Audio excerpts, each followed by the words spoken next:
మన జీవితంలో మనం సాధించే ప్రతి విజయం, అనుభవించే ప్రతి ఆనందం మొదట మన మెదడులో ఒక చిన్న ఆలోచనగా మాత్రమే మొదలవుతుంది. ఆ ఆలోచనకు మనం ఎంత ప్రాధాన్యం ఇస్తామో, ఎంత నమ్మకాన్ని జోడిస్తామో అంత బలంగా అది మన జీవితంలో వాస్తవంగా మారే అవకాశాలు పెరుగుతాయి. ఈ ప్రక్రియనే మేనిఫెస్టేషన్ అంటారు. మేనిఫెస్టేషన్ అంటే ఏదో మంత్రం చదివితే లేదా కళ్ళు మూసుకుని కోరుకుంటే జరిగిపోయే మాయ కాదు. ఇది మన ఆలోచనలు, నమ్మకాలు, భావోద్వేగాలు మరియు చర్యలు కలిసి మనకు కావాల్సిన జీవితాన్ని సృష్టించే ఒక లోతైన జీవన సూత్రం. మేనిఫెస్టేషన్ను అర్థం చేసుకోవాలంటే ముందుగా ఒక విషయం తెలుసుకోవాలి. మనం కనిపించే శరీరమే కాదు, ఆలోచించే శక్తి కూడా. సైన్స్ ప్రకారం ఈ విశ్వంలో ఉన్న ప్రతిదీ శక్తితోనే తయారైంది. మన ఆలోచనలు శక్తే. ప్రతి ఆలోచన ఒక ప్రత్యేకమైన ఫ్రీక్వెన్సీని విడుదల చేస్తుంది. మనం ఏ రకమైన ఆలోచనలను ఎక్కువగా చేస్తామో అదే తరంగ దైర్ఘ్యానికి సరిపోయే పరిస్థితులు, వ్యక్తులు, అవకాశాలు మన జీవితంలోకి ఆకర్షితమవుతాయి. మేనిఫెస్టేషన్ అంటే కేవలం నాకిది కావాలి అని కోరుకోవడం కాదు. మనం కోరుకున్నది ఇప్పటికే మన జీవితంలో ఉన్నట్లుగా భావిస్తూ జీవించడమే అసలైన మేనిఫెస్టేషన్. అంటే మన మాటలు, మన ఆలోచనలు, మన ప్రవర్తన అన్నీ మన లక్ష్యానికి అనుగుణంగా ఉండాలి. మనం లోపల ఇంకా లోపం, భయం, అనుమానం పట్టుకుని బయట విజయం కోరుకుంటే ఆ విరుద్ధ శక్తుల వల్ల ఫలితం రావడం కష్టమవుతుంది. చాలామందికి మేనిఫెస్టేషన్ అనేది పూర్తిగా ఆధ్యాత్మిక భావనలా అనిపిస్తుంది. కానీ దీని వెనుక బలమైన శాస్త్రీయ ఆధారాలు కూడా ఉన్నాయి. మన మెదడులో రెటిక్యులార్ యాక్టివేటింగ్ సిస్టమ్ అనే ఒక వ్యవస్థ ఉంటుంది. ఇది మన చుట్టూ ఉన్న వేలాది సమాచారంలో మనకు ముఖ్యమైన వాటిని మాత్రమే మన దృష్టికి తీసుకొస్తుంది. మనం ఒక లక్ష్యంపై స్పష్టంగా దృష్టి పెట్టినప్పుడు ఆ లక్ష్యానికి సంబంధించిన అవకాశాలను మనకు కనిపించేలా ఈ వ్యవస్థ పనిచేస్తుంది. ఇంకో ముఖ్యమైన అంశం న్యూరోప్లాస్టిసిటీ. మనం ఒకే ఆలోచనను, ఒకే నమ్మకాన్ని పదే పదే మనసులో నింపుకుంటే మన మెదడులో కొత్త నరమార్గాలు ఏర్పడతాయి. దీనివల్ల మన ప్రవర్తన మారుతుంది, నిర్ణయాలు మారుతాయి, చివరికి మన జీవితం కూడా మారుతుంది. అంటే మనం ఏం నమ్ముతామో అదే మన భవిష్యత్తుగా రూపుదిద్దుకుంటుంది. క్వాంటమ్ ఫిజిక్స్ కూడా మేనిఫెస్టేషన్ భావనకు మద్దతిస్తుంది. పరిశీలించే వ్యక్తి ప్రభావంతో కణాల ప్రవర్తన మారుతుందని క్వాంటమ్ సిద్ధాంతం చెబుతోంది. అంటే మన దృష్టి, మన ఏకాగ్రత ఎక్కడ ఉంటే అక్కడే శక్తి కేంద్రీకృతమవుతుంది. మనం ఏ విషయంపై లోతుగా దృష్టి పెడతామో అది మన జీవితంలో బలంగా వ్యక్తమవుతుంది. మేనిఫెస్టేషన్ ప్రయాణంలో మొదటి ముఖ్యమైన అడుగు స్పష్టత. చాలామందికి తమకు ఏం వద్దో బాగా తెలుసు, కానీ ఏం కావాలో స్పష్టత ఉండదు. అస్పష్టమైన కోరికలకు విశ్వం కూడా అస్పష్టమైన ఫలితాలనే ఇస్తుంది. అందుకే మన లక్ష్యం స్పష్టంగా, వివరంగా ఉండాలి. మనసులో స్పష్టత వచ్చినప్పుడే శక్తి సరైన దిశలో ప్రవహిస్తుంది. తరువాత వచ్చే దశ ఉద్దేశం. మనం కోరుకునే లక్ష్యం వెనుక ఉన్న కారణం చాలా ముఖ్యం. అది నిజంగా మన హృదయం నుంచి వచ్చిన కోరిక, లేక ఇతరులను చూసి కలిగిన అసూయ? స్వార్థం, ద్వేషం, భయం నుంచి పుట్టిన కోరికలు ఎక్కువ కాలం నిలబడవు. కానీ ఆనందం, అభివృద్ధి, సేవాభావనతో పుట్టిన కోరికలు వేగంగా మేనిఫెస్ట్ అవుతాయి. విజువలైజేషన్ అనేది మేనిఫెస్టేషన్లో ప్రాణం లాంటిది. మన లక్ష్యం ఇప్పటికే నెరవేరినట్లుగా మనసులో ఊహించుకోవడం ద్వారా మన మెదడు దాన్ని నిజమైన అనుభవంలా స్వీకరిస్తుంది. ఆ సమయంలో కలిగే ఆనందం, సంతృప్తి, కృతజ్ఞతా భావాలు ఆలోచనకు శక్తినిస్తాయి. భావోద్వేగం లేని ఆలోచన బలహీనంగా ఉంటుంది. నమ్మకం మరియు అఫర్మేషన్స్ కూడా కీలక పాత్ర పోషిస్తాయి. చిన్నప్పటి నుంచి మనలో నాటుకుపోయిన ప్రతికూల నమ్మకాలను మార్చుకోవడం అవసరం. మనతో మనం మాట్లాడుకునే మాటలే మన భవిష్యత్తును నిర్మిస్తాయి.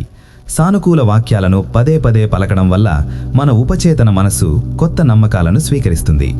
మేనిఫెస్టేషన్ అంటే కేవలం ఆలోచించడం కాదు, చర్య కూడా. మన లక్ష్యం వైపు చిన్న అడుగు వేసినప్పుడే విశ్వం మనకు మద్దతుగా స్పందిస్తుంది. మనలో కలిగే అంతర్గత ప్రేరణను గమనించి దానికి అనుగుణంగా పనిచేయడమే ప్రేరేపిత చర్య. ఆ చర్యల ద్వారానే అవకాశాలు స్పష్టంగా కనిపిస్తాయి. కృతజ్ఞత అనేది మేనిఫెస్టేషన్ను వేగవంతం చేసే శక్తివంతమైన భావం. మనకు ఇప్పటికే ఉన్న వాటికి ధన్యవాదాలు చెప్పినప్పుడు మన మనస్సు సమృద్ధి భావంలోకి వెళ్తుంది. లోపం భావంలో ఉన్న మనస్సు ఏదీ ఆకర్షించలేదు. కానీ సంపూర్ణతా భావంలో ఉన్న మనస్సు మరిన్ని మంచి విషయాలను ఆకర్షిస్తుంది. చివరగా వదిలివేయడం అనే దశ చాలా ముఖ్యమైనది. మన కోరికను విశ్వానికి అప్పగించి అది ఎలా, ఎప్పుడు వస్తుందో అన్న ఆందోళనను వదిలేయాలి. అతిగా ఆశపడటం మనలో ఇంకా అది లేదు అనే భావాన్ని పెంచుతుంది. ప్రశాంతమైన నమ్మకంతో ఉండటం వల్లే మేనిఫెస్టేషన్ సహజంగా జరుగుతుంది. చాలామంది మేనిఫెస్టేషన్ పనిచేయలేదని అంటారు, కానీ ఎక్కువసార్లు సమస్య విధానంలో కాదు, మన అనుమానాల్లో ఉంటుంది. ఒకేసారి నమ్మకం మరియు అనుమానం కలిస్తే శక్తి గందరగోళంగా మారుతుంది. స్థిరత్వం లేకుండా మధ్యలో ఆపేయడం కూడా ఫలితాలు రాకపోవడానికి కారణమవుతుంది.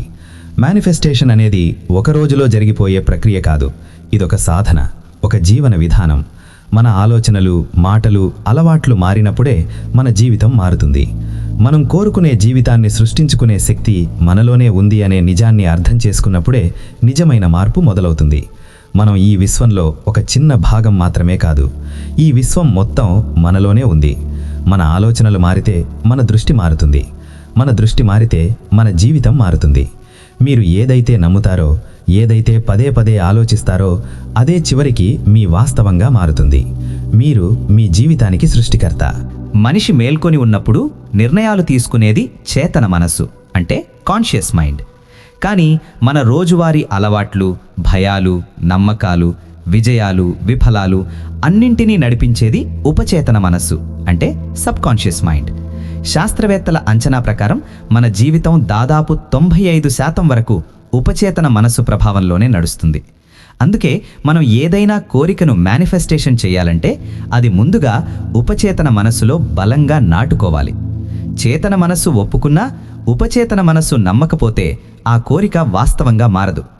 ఉపచేతన మనస్సును ప్రోగ్రామ్ చేయడానికి అత్యంత శక్తివంతమైన సమయం నిద్రపోయే ముందు. దీనినే స్లీప్ ప్రోగ్రామింగ్ అంటారు. నిద్రపోయే ముందు 5 నుంచి 10 నిమిషాల సమయం మనస్సు చాలా ప్రశాంతంగా ఉంటుంది. ఈ దశను ఆల్ఫా స్టేట్ అంటారు. ఈ సమయంలో మనం ఊహించుకునే ఆలోచనలు నేరుగా ఉపచేతన మనస్సులోకి వెళ్ళి అవే నిజమని అంగీకరించబడతాయి. కాబట్టి పడుకునే ముందు మీ లక్ష్యం ఇప్పటికే నెరవేరినట్లు ఊహించుకోవడం ఒక అత్యంత శక్తివంతమైన సాధన.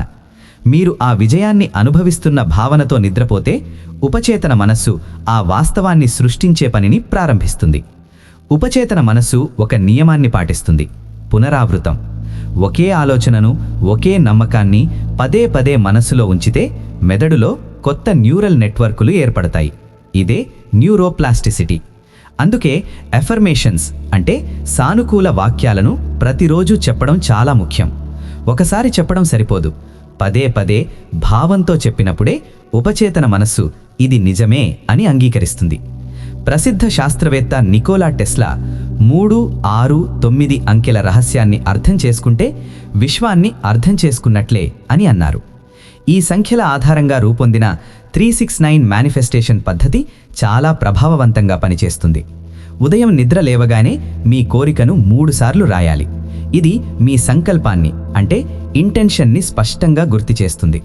మధ్యాహ్నం అదే కోరికను 6 సార్లు రాయాలి.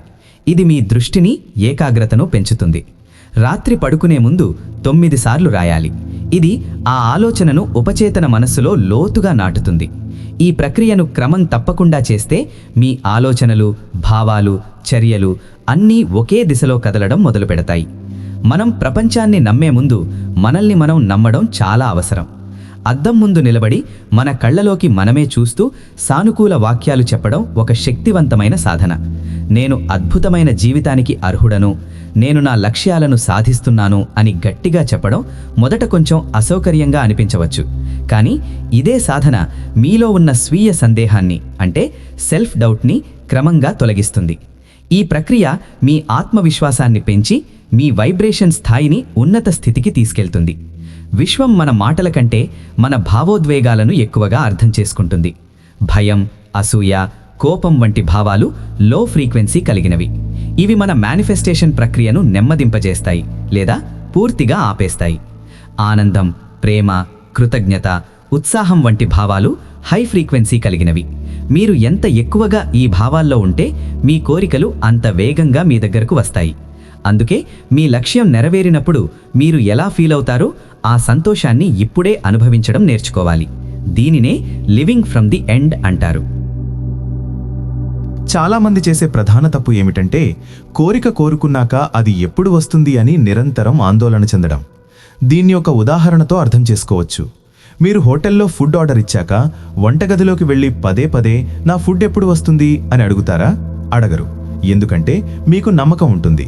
మేనిఫెస్టేషన్ కూడా అంటే విశ్వానికి మీ కోరికను ఇచ్చాక అది వస్తుందనే పూర్తి నమ్మకంతో మీ జీవితాన్ని కొనసాగించాలి. ఆందోళన అంటే విశ్వాన్ని నమ్మడం లేదని అర్థం. ప్రతిరోజు కనీసం 15 నిమిషాలు ధ్యానం చేయడం వల్ల మనస్సులోని అనవసర ఆలోచనలు తొలగిపోతాయి. ధ్యానం మన మనస్సును ఒక క్లీన్ స్లేట్లా తయారు చేస్తుంది. ప్రశాంతమైన మనస్సులో చేసే మేనిఫెస్టేషన్ చాలా పవర్ఫుల్గా పనిచేస్తుంది. శ్వాసపై దృష్టి పెట్టి అంతరాత్మతో కనెక్ట్ అవ్వడం వల్ల విశ్వం పంపే సంకేతాలను మీరు సులభంగా గుర్తించగలుగుతారు. నా పరిస్థితి బాలేదు, నా దగ్గర డబ్బు లేదు అనే ఆలోచనలే మనల్ని మనమే పరిమితం చేస్తాయి. విశ్వం అనంతమైనది, అందులో కొరత అనే భావనే లేదు. కాబట్టి మీ ఆలోచనలను అభావం నుంచి సమృద్ధి వైపు మళ్లించాలి. నాకు ఇది కావాలి అని అనడం కంటే నా దగ్గర అన్నీ ఉన్నాయి, ఇంకా అద్భుతమైనవి వస్తున్నాయి అని ఆలోచించాలి. ఇదే నిజమైన అబండెన్స్ మైండ్ సెట్. మీరు సరైన దిశలో మేనిఫెస్టేషన్ చేస్తున్నప్పుడు విశ్వం మీకు సంకేతాలను పంపుతుంది. 111, 222, 1111 వంటి ఏంజల్ నంబర్స్ పదే పదే కనిపించడం, మీరు ఎవరి గురించి ఆలోచిస్తే వెంటనే వారి ఫోన్ రావడం, లేదా మీ లక్ష్యానికి సంబంధించిన సానుకూల కలలు రావడం, ఇవన్నీ మీ కోరిక నెరవేరడానికి దగ్గరలో ఉందని సూచిస్తాయి. ఈ సంకేతాలు కనిపించినప్పుడు కృతజ్ఞత తెలపడం చాలా ముఖ్యం. మేనిఫెస్టేషన్ అనేది ఒక్క రోజులో నేర్చుకునే విషయం కాదు. ఇది ఒక జీవిత ప్రయాణం. మీ ఆలోచనలు, నమ్మకాలు, చర్యలు ఒకే దిశలో ఉన్నప్పుడు అద్భుతాలు సహజంగా జరుగుతాయి.